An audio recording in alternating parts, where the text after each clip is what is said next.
La première clé, lorsque vous voulez être totalement délivré des calamités, c'est l'auto-examen.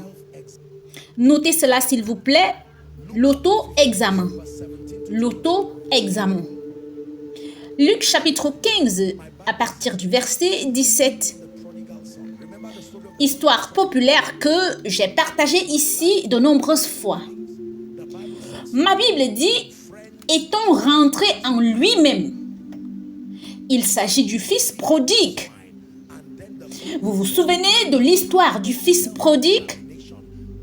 Ce gars est allé et a dissipé son bien dans la vie de débauche. La Bible dit, lorsqu'il eut tout dépensé, une grande famine survint dans ce pays, qu'il envoya dans ses champs garder les pourceaux. Il aurait bien voulu se rassasier des carouges que mangeaient les pourceaux, mais personne ne lui en donnait. Et ainsi, la Bible dit, par la puissance de l'auto-examen, quand il est rentré en lui-même, les hommes peuvent rentrer en eux-mêmes. Vous savez ce que cela signifie de rentrer en soi-même? Pourquoi ma vie est ainsi? Le jour où tu es prêt à t'asseoir et à te poser des questions honnêtes, même si ces questions piquent l'ego, tu es déjà sur le chemin de la délivrance. Le père du fils prodigue n'est jamais venu à lui dans sa galère. Il y avait un rôle que le jeune homme devait jouer lui-même. Beaucoup de gens ne sortent pas de tragédie parce qu'ils n'ont pas été capables de s'asseoir et de se poser des questions honnêtes. Pourquoi ce ministère est-il comme ça? Pourquoi ce siècle de défaveur? Qu'est-ce qui ne va pas? Je regarde ma vie et je ne la trouve pas cohérente avec ce que Dieu a dit. Qu'est-ce qui ne va pas? Laissez-moi vous dire ceci. Il est plus confortable de blâmer les gens que de s'asseoir et de se poser des questions pro-délivrance intelligentes. Il y a beaucoup d'entre nous aujourd'hui, nous sommes des experts à blâmer les gens. Dieu, le gouvernement, a mis tout le monde. Si le fils prodigue avait dit que Dieu punisse ces prostituées qui ont volé mon argent, que Dieu punisse ces mauvais amis de qui je me suis séparée, que Dieu punisse tous ces gens, il serait devenu un porc lui-même. Mais il a dit, tu sais quoi? Ce n'est pas la faute des prostituées, je leur ai donné de l'espace pour dépenser mon argent. Ce n'est pas la faute de mauvais amis, je n'ai pas eu le discernement de savoir qu'ils étaient de mauvais amis. Mais maintenant, peu importe ce que tu perds, ne perds pas la sincérité. Avez-vous entendu ce que j'ai dit? Peu importe ce que tu perds, ton point de délivrance, c'est quand tu deviens sincère avec toi-même. Pourquoi ai-je toujours des amis qui m'abandonnent? Pourquoi ai-je commencé une affaire qui n'a jamais abouti? Pourquoi la vision que Dieu m'a donnée ne grandit pas? Est-ce que Dieu parle à quelqu'un? Pourquoi est-ce que je continue à avoir des attaques? Pourquoi est-ce que notre famille est ainsi? 23 personnes. Personne n'a jamais levé la tête. Quelque chose ne va certainement pas. Savez-vous que vous pouvez vous asseoir en tant qu'individu? Vous pouvez vous asseoir en tant que couple. Vous pouvez vous asseoir en tant que ministère. Vous pouvez vous asseoir en tant que famille. Il y a un serviteur de Dieu qui a dit, il y avait des années pendant lesquelles son église ne grandissait pas. Et ils ont réuni les principaux leaders de l'église. Plutôt que de crier et de blâmer les gens et de donner de fausses excuses, comme quoi il y a trop d'églises ou qu'elles sont ceci ou cela, non. Il est rentré en lui-même. Et il a dit qu'il doit y avoir un moyen de s'en sortir. 3 jours de jeûne et de prière. Et pendant qu'il priait, d'après lui, le Seigneur lui a demandé de sortir et de regarder le ciel. Et il a vu une sombre couche de nuages. Et le Seigneur lui a dit que ça, c'est la couche aveuglante qui donnait une fausse image de ton ministère devant les gens. Et il a demandé, que devrais-je faire? Et le Seigneur lui a dit de la réprimander. Il a reprimandé. Et Elle s'est pliée comme un rideau. Et Dieu lui a donné une instruction. Prépare une affiche inscrite comme ainsi, qui signifie « Venez voir ». Et voilà, c'était fait. Alléluia. L'auto-examen. Tout le monde me déteste. Mon oncle ne m'aide pas. Dieu les punira. Leurs enfants verront le mal. Vous souffrirez pendant qu'ils continueront à être élevés. L'auto-examen.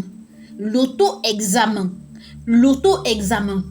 Laissez-moi vous dire que l'auto-examen est très inconfortable. Mais c'est le tremplin de votre délivrance. Dieu n'apportera jamais la délivrance à une personne arrogante et égoïste. À quelqu'un, Dieu te parle maintenant. Ton arrogance est la plus grande attaque démoniaque sur ton destin. Même pas les esprits. Laissez-moi vous montrer la position de l'auto-examen. La capacité de vous mettre à genoux. Seigneur, tu m'as donné 10 millions. Par orgueil et par folie, j'ai tout gaspillé. Je me répands, aide-moi. J'ai emprunté de l'argent. Maintenant, je suis endetté de 100 millions. Oh, j'ai donné de l'argent à quelqu'un. C'est une excuse bidon. Bâtis ton destin et prends tes responsabilités. J'ai donné de l'argent à un agent immobilier et il s'est enfui avec. Que vas-tu faire? Arrange-toi. Le miracle se produit quand les gens sont prêts à prendre leurs responsabilités. Le mot responsabilité vient du mot réactif. Combien de mercenaires chez mon père ont du pain en abondance? Et moi ici, je meurs de faim. Luc chapitre 15, verset 17. Au verset 18, il dit « Je me lèverai ». L'auto-examen. Je me lèverai. Non pas que je vais me coucher et attendre que quelqu'un vienne à ma rencontre. Je me lèverai. Les hommes peuvent m'oublier, mais je me lèverai. Je ne peux pas me racheter, mais je peux me lever. Et j'irai vers mon Père. Et je lui dirai, Père, j'ai péché contre le ciel et contre toi. Regardez ce qu'il dit. L'auto-examen est un miracle. Dès que vous arrivez à un point où vous pouvez prendre vos responsabilités.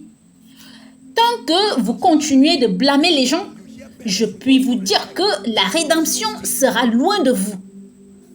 Même le salut aujourd'hui, ceux qui reçoivent ce don sont ceux qui admettent qu'ils n'ont pas le pouvoir de s'aider eux-mêmes. Quiconque se présente devant Jésus-Christ pour être sauvé, vous venez, vous mettez les mains dans les poches, vous vous tenez debout, vous regardez, vous souriez comme si vous étiez mort pour vous-même. Vous dites « je ». Vous jouez les intéressants, vous parlez anglais. Vous ne serez pas sauvé. Car c'est en croyant du cœur qu'on parvient à la justice. Sommes-nous ensemble? Bartimée l'aveugle dit « Aie pitié de moi ». Il aurait pu dire « Jésus, mes parents sont méchants. Je ne suis pas le seul fils à mon père. J'ai été aveugle ici et personne n'est venu me réconforter. » Le miracle de l'auto-examen. Est-ce que Dieu parle à quelqu'un maintenant? Pourquoi mes affaires périclitent? Il doit y avoir un moyen. Je suis directeur général. Quelqu'un s'est enfui avec mon argent. Quelqu'un m'a trahi. Quelqu'un a volé mes produits et s'est enfui avec. Mes partenaires commerciaux se sont enfuis. Je sais qu'ils peuvent avoir tort, mais je dois prendre la responsabilité. Seigneur Jésus, cela dépend seulement de toi et de moi. Tu restes toujours fidèle. L'échec vient de moi, je prends la responsabilité. Comment se fait-il que j'ai 4 enfants et aucun d'eux ne me respecte? Ils sont allés à l'école et ont appris des mauvaises choses, comme si tu les avais bien éduqués. Prends tes responsabilités. Seigneur, même maintenant, il n'est pas trop tard. Ils sont adultes et tous me rejettent. Il y a quelque chose que je n'ai pas bien fait. Pourquoi est-ce que mes enfants ne deviennent pas grands? Tous mes enfants sont des mendiants. Ne reste pas là pour dire « Regardez tous vos oncles. Certains sont à Lagos, certains sont à l'Assemblée nationale et ils ne viendront pas. » Les parents avec tout le respect dû, discutent de ces choses. Et leurs enfants arrogants continuent aussi de se joindre à la conversation pour recycler la douleur. Je n'essaye pas d'être dur, j'essaye d'être véridique. Prenez vos responsabilités. Prenez vos responsabilités. Prenez vos responsabilités. Seigneur, aide-moi, j'ai besoin de toi. J'ai besoin de toi. Je ne peux pas m'aider moi-même. Homme de Dieu, ne donne pas d'excuses. Tu as pris l'onction pour acquis. Et tu as été négligent. Tu as pris les membres pour acquis. Et tu as été négligent. Tu les as insultés et tu as dit toutes sortes de choses. Si vous êtes fatigué de cette église, allez-vous-en. Et ils t'ont obéi et sont partis. Ne dis pas qu'il y a un esprit. Avant de parler d'autel, va t'agenouiller devant Dieu. Et dis, Seigneur, aide ma fierté. Ne dis pas que c'est mon passé. Ça vient de mon père. Si je ne suis pas venu d'un tel père, non. J'en prends la responsabilité. Je n'ai pas été le meilleur des bergers. Je n'ai pas aimé mes brebis. Ça, c'est l'attitude d'un véritable examen de conscience. L'attitude d'un véritable examen de soi. La suivante est la brisure. L'examen de soi vous promeut naturellement. Je vous montre les clés. Beaucoup de gens prient et appellent à l'aide, mais ils ne s'examinent pas. Et ils ne sont pas assez brisés pour recevoir la rédemption. La brisure, la brisure, la brisure, la brisure. Psaume 51, verset 17. Ça, c'est une formule irréfutable. Elle sortira n'importe quel homme de n'importe quelle calamité. Psaume 51, verset 17, il dit « Les sacrifices qui sont agréables à Dieu, c'est un cœur brisé. » Il dit « Ô Dieu, tu ne dédaignes pas un cœur brisé et contrit. » S'il y a un homme que Dieu ne peut pas résister en termes d'attention, c'est l'homme brisé. Peu importe ce qui a mal tourné dans ta vie, porte ce qui reste et pleure pour la miséricorde. Porte ce qui reste et pleure pour la miséricorde. Ma maison est brisée. Ma vie est brisée. Ma réputation est brisée. J'ai fait des choses que je ne devrais pas faire et je me suis détruit. Porte ce qui reste à l'autel. Sommes-nous ensemble? Porte ce qui reste à l'autel. Je suis victime d'un manque de discernement. Tu peux dire, je suis victime d'insouciance. Je suis victime d'abus et de mauvais usages. Dieu m'a donné de l'argent. Dieu m'a mis en contact avec des prophètes de saison, des apôtres. Je me suis servi de ma propre main pour détruire mes choses. Maintenant, Seigneur, je suis prêt à revenir. Oh, écoutez, dans ma marche avec Dieu, il n'y a rien qui émeut le cœur de Dieu comme un vase brisé. Laissez les gens se moquer de vous. Laissez les gens parler de votre hier. Allez vers les cornes de l'autel. Aussi longtemps que vous resterez fiers à l'intérieur de ce trou, vous continuerez à creuser. Quand vous vous retrouvez dans le trou, mesdames et messieurs, la calamité a frappé votre destin. Fuyez l'orgueil. L'orgueil ne fera que compliquer votre situation. Alléluia. Allez devant le Seigneur. Seigneur, aie pitié de moi. Tu m'as donné un bon mari. Je n'ai pas eu la grâce de le voir. J'ai passé le temps à le comparer à d'autres hommes sans savoir qu'il était un homme fidèle. Et maintenant, les choses se sont effondrées. Aie pitié. Pas que, oh Dieu, je sais que je suis une belle femme. Quelqu'un finira par venir. Tu parles ainsi, tu demeureras dans cette situation. Dieu déteste l'orgueil, je vous le dis. Je suis une personne intelligente. Il suffit que je trouve un emploi en ligne et l'argent commencera à arriver. Et le ciel vous regarde et vous dit, n'êtes-vous pas fatigué de la folie? Seuls les insensés disent qu'il n'y a pas de Dieu. Chaque fois que vous vous retrouvez dans des difficultés, allez-y vous allonger devant Dieu. Je vous donne une formule qui fonctionne. Allez vous rouler au sol et dites mon Seigneur et mon Sauveur. Si tu ne m'accordes pas ta miséricorde, il n'y aura pas de rédemption dans la tombe. Priez la prière de Jonas. Priez la prière d'Ézéchias.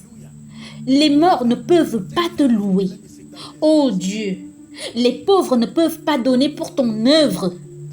J'ai fait des erreurs, j'en conviens. Mais fais preuve de miséricorde. Ah, vous êtes prêts à voir la délivrance. C'est vrai que j'ai volé de l'argent à mon service. Je n'aurais pas dû, mais sincèrement, je l'ai fait. C'était sous la pression. Maintenant, j'ai été chassé du travail. J'en prends la responsabilité. Je ne pourrais peut-être plus rentrer dans cette entreprise. Mais mon Dieu, mon roi, mon sauveur.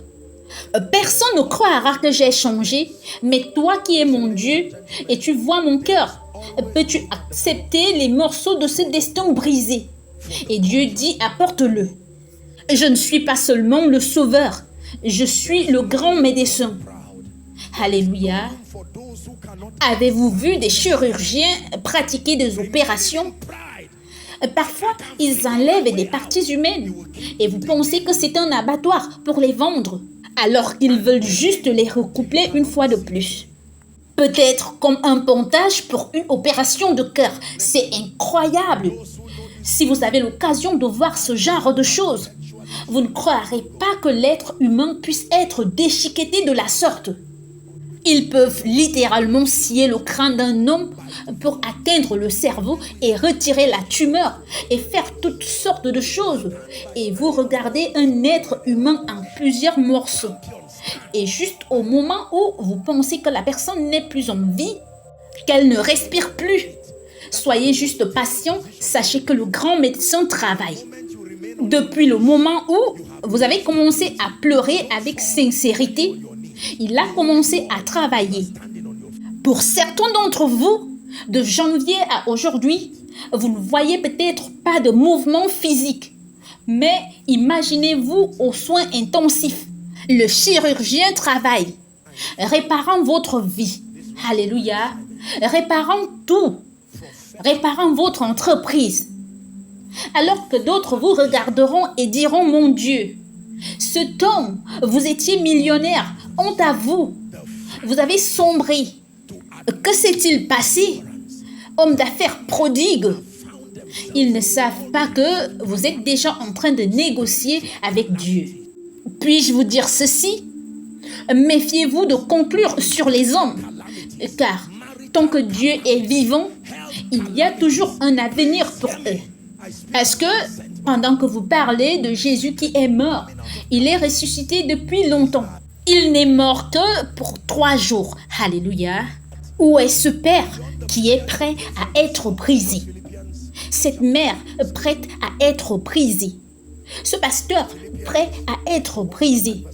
Ce grand apôtre ou prophète qui est prêt à être brisé.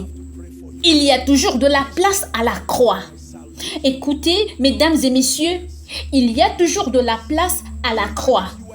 Ce n'est pas le cas de l'enfant extraordinaire qui a refusé de devenir enfant prodigue.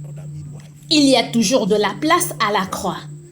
Il n'y a pas de place pour les orgueilleux. Il n'y a pas de place pour ceux qui ne peuvent pas s'examiner, demeurant dans l'orgueil.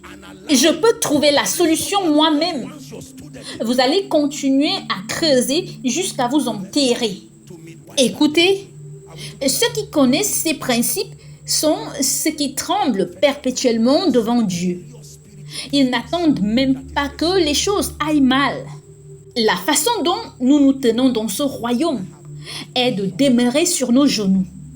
Les champions restent sur leurs genoux. C'est la position la plus stable pour le croyant. Du moment où vous restez sur vos genoux, vous avez gagné en stabilité. Vous ne tombez pas lorsque vous êtes sur vos genoux. Vous ne tombez que lorsque vous êtes debout sur vos pieds. L'auto-examen. Nous sommes presque à la fin de cet enseignement. La dernière clé pour administrer la délivrance, ramenons des hommes qui se sont trouvés dans toutes sortes de calamités.